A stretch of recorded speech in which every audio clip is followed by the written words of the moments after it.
Salut TikTok, je suis à la recherche de témoignages encore pour mes récits de vie. Alors je sais pas s'il y a déjà des gens, des adultes qui ont été, des gens qui s'exposent publiquement ou des gens qui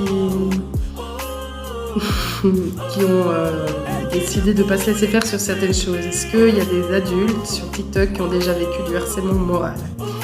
Est-ce que vous êtes déjà retrouvé face à un groupe de personnes qui s'est donné le mot de vous dénigrer, de vous rabaisser, de vous descendre? Est-ce que vous vous êtes déjà retrouvé face à des pervers narcissiques qui feront tout et qui utiliseront n'importe quel mensonge pour vous rabaisser, vous humilier, vous traiter de fou et de malade psychique? Est-ce que ça vous est déjà arrivé?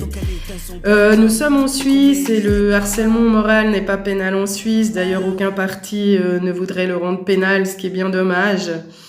Et nous vivons dans un système qui favorise en fait les coups bas, les coups barres derrière. Donc, ce que je voulais justement vous donner comme conseil, puisque ça m'est personnellement arrivé, ne réagissez surtout pas. Parce que le problème de ces gens-là, c'est qu'ils veulent vous pousser à bout, qui vont vous dire oui, je te parle plus, surtout si vous êtes au potentiel, et ils vont vous bloquer.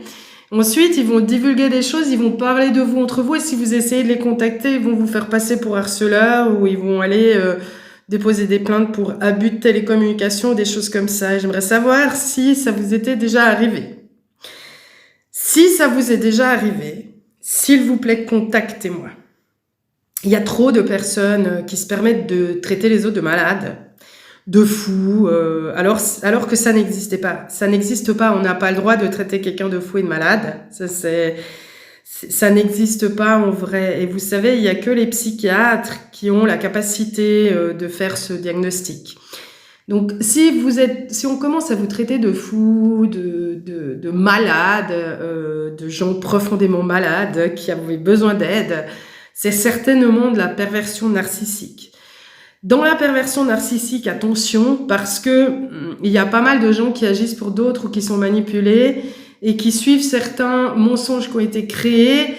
Et il y a plusieurs critères à la perversion narcissique. Donc, je vous les citerai prochainement dans mes vidéos. Mais j'aimerais vraiment que vous preniez contact avec moi si vous avez vécu ça, ou aussi si votre enfant, votre adolescent a vécu ça, c'est très important. Merci. Salut TikTok. Ciao.